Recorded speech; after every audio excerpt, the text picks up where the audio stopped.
I don't know how people, because I know a lot of you don't read the Bible for yourself. And personally, I don't know how you can pull off following God in our culture, in our world, without this time alone with God. I mean, this is great. You learn from someone else and you can listen to other messages, but there's something so different when you study it for yourself, when you spend that time studying it for you. Because the truth is for me, it's the only time when I can't lie. I can lie to you. You know, I very easily can lie to you. I believe I have the ability to lie to anyone. Okay, I'm that good.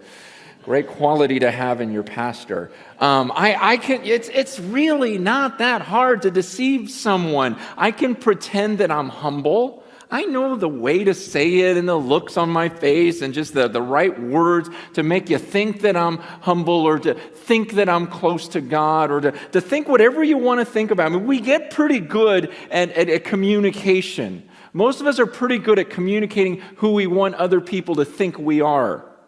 But then there's that time when you're alone with God and there's no one to lie to. And there's one person who right now knows, even as I'm speaking right now, you don't know what goes on in my heart and what thoughts are going on and the intention of my words. Maybe I'm saying it to make myself sound better. Maybe I'm telling you this so you don't think that I'm really thinking.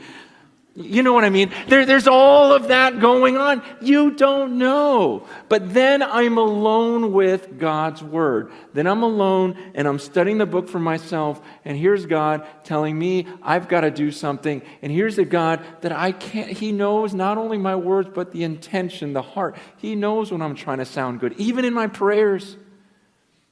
And there's times when we're dumb enough to even try to sound good in our prayers. And try to make it sound like we really love Him and want to be with Him when He knows our heart and He's seen us all week and saw how we long for all the other things in the world and He's just an afterthought. But we're dumb enough to say, oh God, I've just wanted you and thanks for this. You know, it's the one time when you have to be real. I was asked just yesterday, someone came up to me and said, hey, you know, with all the success and stuff, how do you keep from being just super arrogant? I mean, you're just kind of arrogant. How do you keep from being like just majorly arrogant?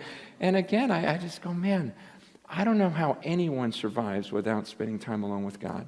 If I did not have time with God, I would be so self-centered, so arrogant, so in my own world because I can fool people. And it's this time when I am here just going, okay, well, here's what God says. And I can't think of a time in my lifetime when this lesson was more needed because I just see as I travel, there are just fewer and fewer people that love this book and love the truths in this book.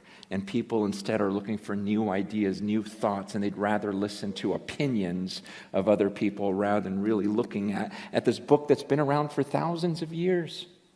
These words that have been around for thousands of years that have proven themselves over time, that have changed lives over the centuries, and yet we try to run to these other things.